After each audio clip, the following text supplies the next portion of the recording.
أعوذ بالله من الشيطان الرجيم.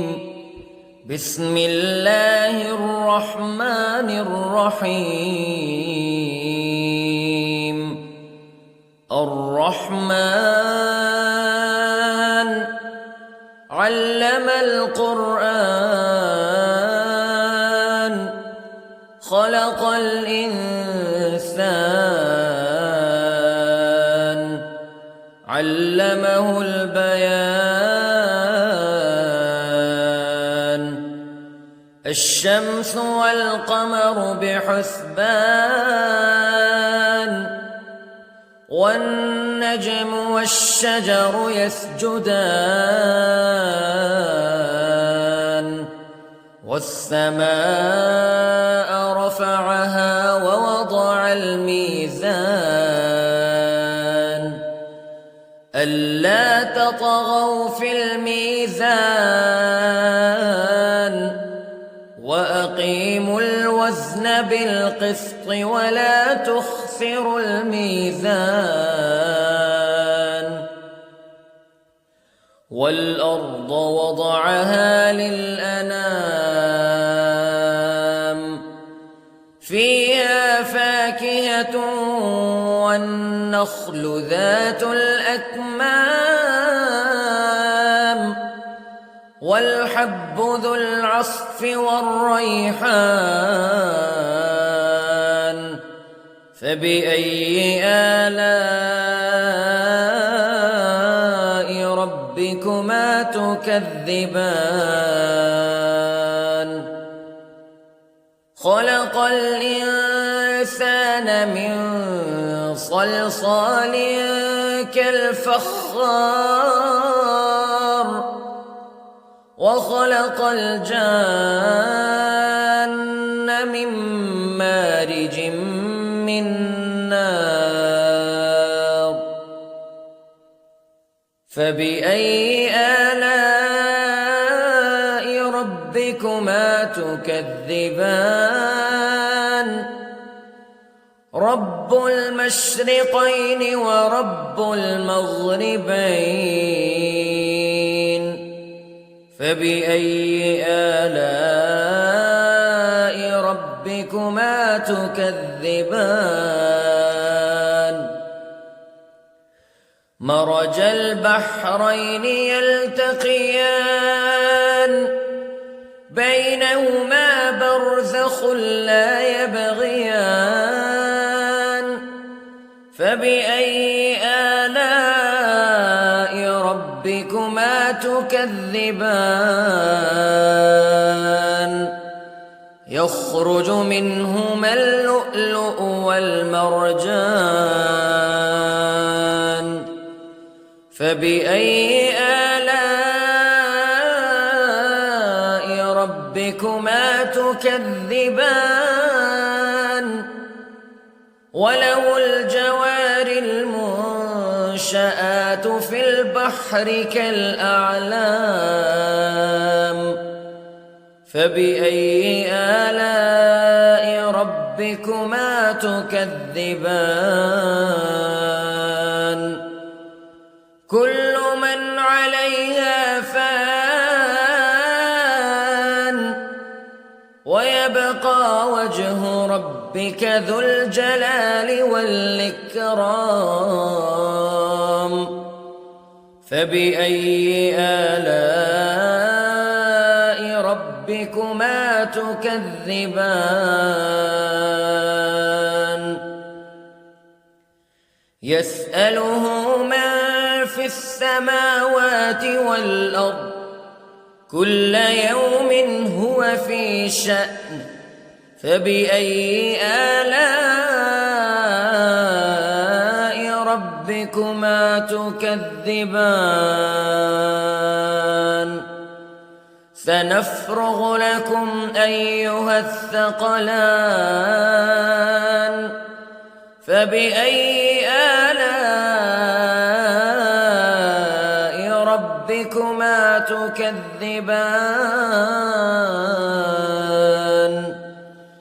يا معشر الجن والإنس استطعتم أن تنفذوا من أقطار السماوات والأرض فانفذوا لا تنفذون إلا بسلطان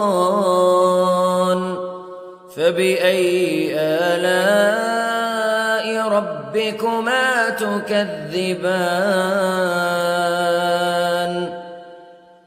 يرسل عليكما شواظ من نار ونحاس فلا تنتصران فبأي آلاء ربكما تكذبان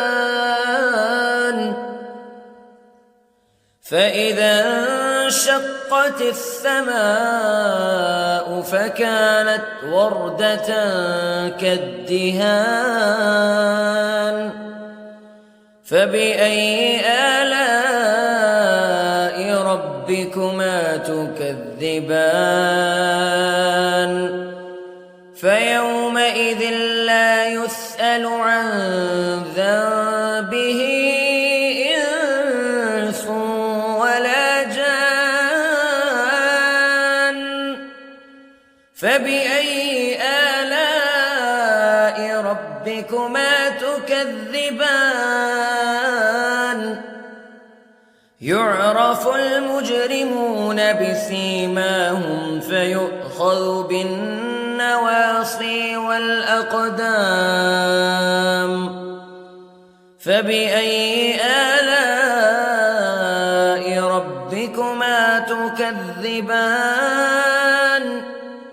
هذه جهنم التي يكذب بها المجرمون يطوفون بينها وبين حميم آن فبأي آلاء ربكما تكذبان ولمن خاف مقام ربه جنتان فبأي آلاء ربكما تكذبان ذواتا أفنان فبأي آلاء ربكما تكذبان فيهما عينان تجريان فبأي آلاء ربكما تكذبان فيهما من كل فاكهة زوجان فبأي آلاء ربكما تكذبان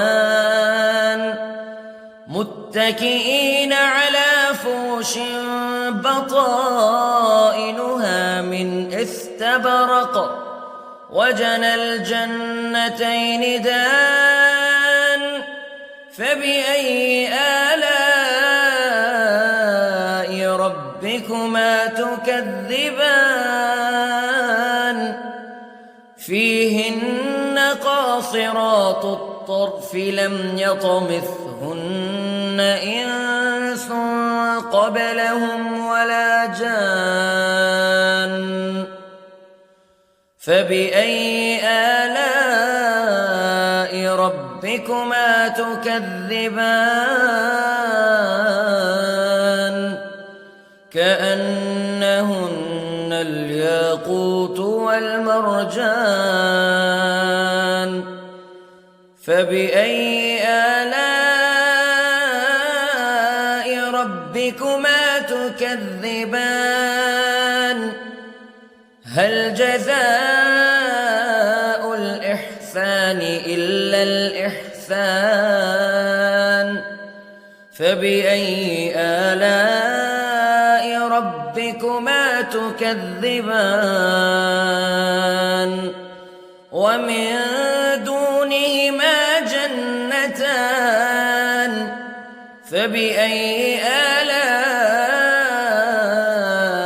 ربكما تكذبان مدهامتان فبأي آلاء ربكما تكذبان فيهما عينان نضاختان فبأي آلاء ربكما تكذبان فيهما فاكهة ونخل ورمان فبأي آلاء ربكما تكذبان فيهن خيرات حسان فبأي آلاء ربكما تكذبان حور مقصورات في الخيام فبأي آلاء ربكما تكذبان لم يطمثهن إنس قبلهم ولا جان فبأي آلاء ربكما تكذبان متكئين على رفرف خضر وعبقري حسان فبأي آلاء ربكما تكذبان تبارك اسم ربك ذي الجلال والإكرام